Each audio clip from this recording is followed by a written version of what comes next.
morning, Pulp Pigs, and welcome to another week of Pulp Picks. I'm Corey. I'm Fritz. I'm Sarah. And I'm Patrick. That was a great intro, Corey. Good job. Hey, yeah, it only took me like 4 tries. Nobody would have known. That would have been edited out. You could have just gone with it. Totally wouldn't have been the post-credits thing. We've got an awesome week because there's a bajillion comic books that have come out this week. So, yeah, I mean, it was tough to pick. Yeah. But, Sarah, why don't you start us Yeah, off? for sure. So I picked Crypt of Shadows I guess it's a special, but number It's a one. one-shot. But it was just really fun. It's this collection of stories. It's framed by Al Ewing.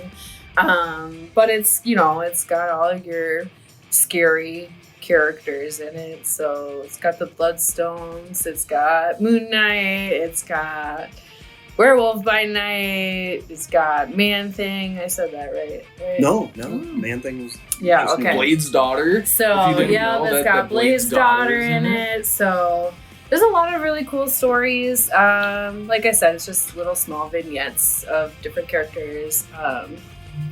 But yeah, so like I said last week, or a couple weeks ago, I guess, I don't remember. I really like Halloween. So, I thought this was really fun. Just, nod to... It was a fun, easy read. And there's it's just a bunch of little, 6-page stories in there. Yep. And the art's fun. So. Yeah, I really liked it. What about you, Fritz? What'd you pick this week? So I picked Harley Quinn, Legion of Bats, picking up after... I don't know, can I spoil season 3 of Harley Quinn? I think at this point you can. Yeah, okay. Spoiler alert. Yeah, spoiler alert. Spoiler. I don't know if he'll put a time code on this or anything. But, so at the end of season 3, there's some big changes for Harley and Ivy. Harley's kind of on the download, helping out the Bat family now because Batman is kind of in prison for reasons. Don't worry about it. What did he go to prison for? I don't remember that. Tax evasion.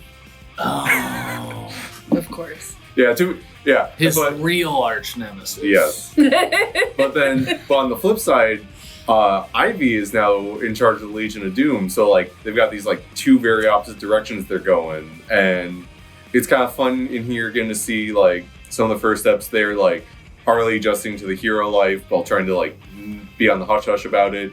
Ivy trying to be I've never really worked well with people. I've never I can take charge, but it's just never something I've done. It's kind of interesting just seeing them trying to figure out what they want to do with their lives now while still making their relationship work. And I don't know, it's honestly a pretty light, fluffy read at points, but also one of my only complaints with the show is that I like the animation style, but the really cartoony expressive designs they get in this comic are just kind of what I wish the show had. So just, I don't know, it's a real nice easy breeze of a comic, real fun, some nice relationship stuff in there, but I don't know. I love the show, love the comic, great stuff. Over to you, Patrick. Yeah, so I picked Rogues, number 4. This is the wrap up to this. You picked Rogues? I did. Wow. This is the 3rd time that I've picked Rogues. Where to begin? Oh. This is such a good book. No, seriously though, Joshua Williamson, I generally like the stuff that Joshua Williamson writes, but the really good stuff is so good. And this is one of those. And, as Corey's alluding to, I've picked this one before, and it's kind of like Ocean's 11 meets washed up bad guys doing one final heist. And this is how it all ends. And it is amazing. It is amazing. I cannot think of anything that I would change in this book. It is such a perfect ending to it. The art is amazing. The way that everything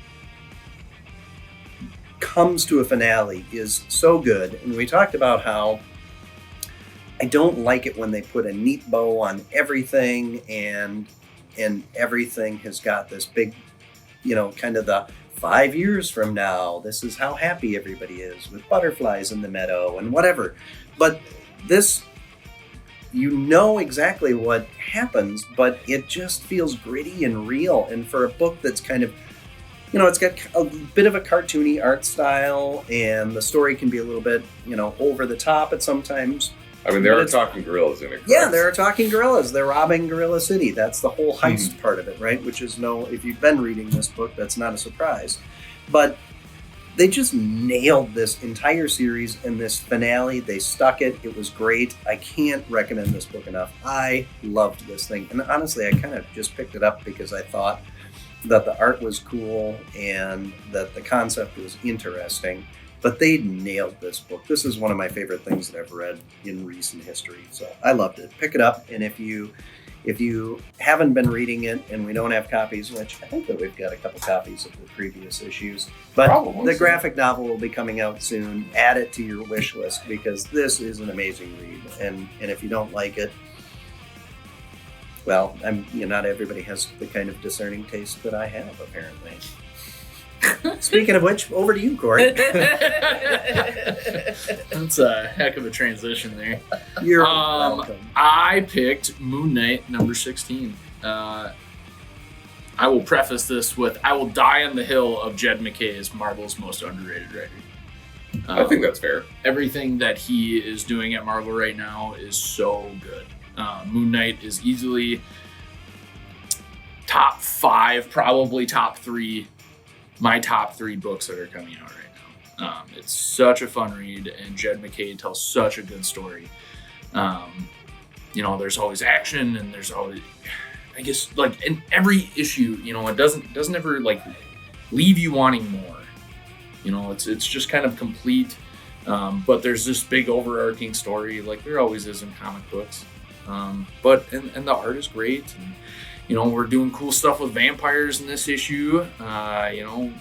We had taken a couple issue break to kind of go over the multiple personality disorder that Mark Spector is dealing with and stuff like that. So, this is kind of, we're back on that, main storyline now. So I'm interested to see where he takes this. The art is a lot of fun. And yeah, if you haven't been reading this, we have the trade paperbacks, or we should, hopefully. And you definitely should. So yeah, I think that's all we have time for this week. But so we'll see you guys at 11 a.m.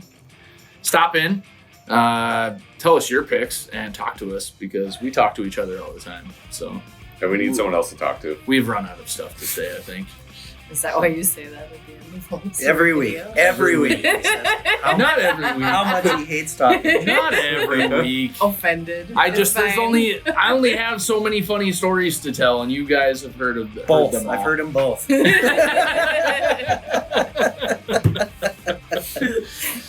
But yeah, so make sure you follow us on social media at PulpCG on Facebook, Twitter, and Instagram, and we'll see you at Open.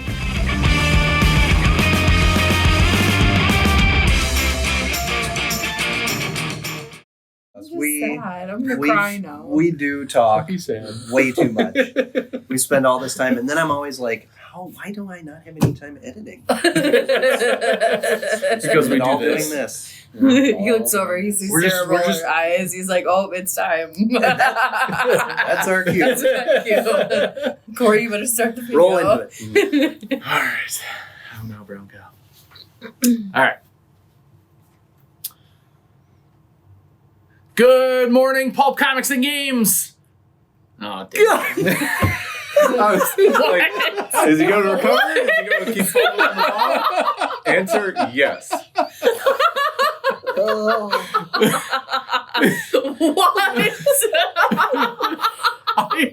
I was like trying to do just my normal intro, and then for some reason, Good Morning Vietnam came up in my head, and Honestly, it would have been better if you just and then did I that. couldn't recover. You have so many options for you today. Oh my god. It's a gold mine, I tell ya. Fritz. It's time for the miner. I will not indulge this. All right.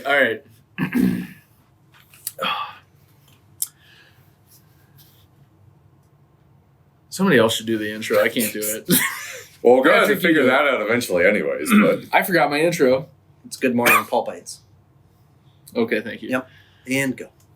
Good morning.